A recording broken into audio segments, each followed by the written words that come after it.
Hello YouTube, I am here with our first video to put on Hell from the Sky Films.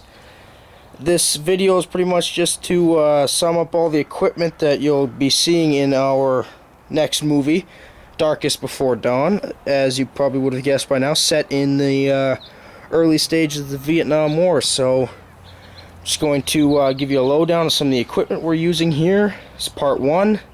I will show you the backpacks and the uniform items, and second part, I'll show you the rest of the field gear here. So, an item of interest here is my Korean War era, so 1950s era backpack, airborne. Here you can see the nice stamp there, the wings, and it's not that big. It's got a rubber collar like the butt packs and stuff, but it's not too big. It's got quite a few straps. It's damaged. I need to sew that on as hell with safety pins, but we may use this. It looks very similar to the ARVN rucksack, so might be showing up. Here is a period correct mid-60s English airborne backpack. It does not have a rubber collar in liner. It's just canvas material on the inside and outside. It's quite handy though. It's quite large. It holds a lot more than it looks. It's got 2 large side pockets too, and some weird little strap for the shovel cover or something. I don't know how that works. I don't have the patience or time to find out. So this will be showing up as if we cannot get tropical rucksacks or our equivalent ALICE, then we'll be using these. These are cheap and easy to get. So over here I have a very rare item. Actually, I found this in a Value Village, which is a thrift store, and it's a original 3rd pattern Vietnam era jungle tunic. They are kind of hard to come across in such a good original condition. This will not be showing up in our video as it's quite small. It doesn't fit the smallest member of our cast, and it's quite valuable. So even if we did have a couple more, we wouldn't be using them. What I do not have to show you is our equivalent, which is the Canadian 1982 pattern. I could not find mine or my brother's to give you a comparison, but the ones we'll be using are a bit darker in color, and the pockets are not slanted, and they just look a bit rougher. That's not the ripstop. You can see the little squares there. It's ripstop. It's not this material. So moving on, we got 2 pieces of headgear. We got 2 boonie hats, tilly hats, bush hats, whatever you want to call them. This one is not period authentic. Mice chewed down the strap here, but how you can tell, well, apart from the tag, is this slide keeper here. The authentic ones will be square in shape. The post-war ones will be rounded. So this is a nice one. It's ERDL, which is basically woodland.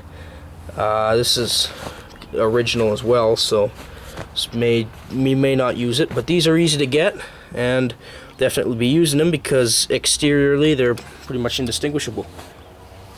Here we have a helmet. Standard M1 helmet. You can find these anywhere. They're a nice helmet to have, cheap, easy to acquire. And these are not the World War II ones. These are unissued post-World War II. How you can tell, what I can't show you right now, the seam around the edge of the helmet that runs around. The earlier ones will join in the front, and the later ones join at the back. Now, of noting, this is a very old woodland cover on here. I'm going to try and get some Mitchell pattern if I can. This is the post-World War II liner. You can see the remnants of some red tape that I tried to tape a helmet net on years back. But you won't be seeing the inside of the helmet anyway in our video, so it should not be a problem. And canteens here. I have 4 canteens for you, all of which are from a different point in time. This first one I recently found at a cadet corps exercise. This is dated 1960. don't know if you can see it there. It's right at the top. It took me a while to kind of figure out what it said. But it's got the cap on the top so you can drink from a gas mask with an attachment. This one is 65 dated, and this has no cap or no piece to attach it to the actual bottle. I'm guessing it did at one point. This one is 1982. The color is noticeably different, and so is the cap. For some reason it is a black cap. I do not know the reasons for this. Different maker possibly. And last one is quite a new one. It's 2002. It's got a whole bunch of markings on it, and it has no gas mask adapter, and it just has this little swivel to keep it on the bottle. Now all canteens have the same message on the front: for water only, don't apply to heat, open flames, yada yada. Plastic, brainless, don't do that. They look pretty much all the same except for this one. I don't know why it's such a different color, but we'll use the 2002 ones. They're easier to get our hands on and cheaper, and not worried about wrecking a piece of history. So last thing I'm going to show you of part one is I have two butt packs here. They're the M61, they're not the 56. They're both canvas. They both look quite different. We bought these for $5 at a Surplus Herbie's. Quite a steal because they go for 30 and up on the internet. This one's had its handle stitched down for whatever reason. It's quite worn. I use it quite a bit for camping, etc. US stamp here is worn off. On this you can clearly see it. It also has the plastic ID card holder, and it has the attachments, the little loopholes for the ALICE clips, and this is where you would attach the back part of the suspenders. It's on the web belt.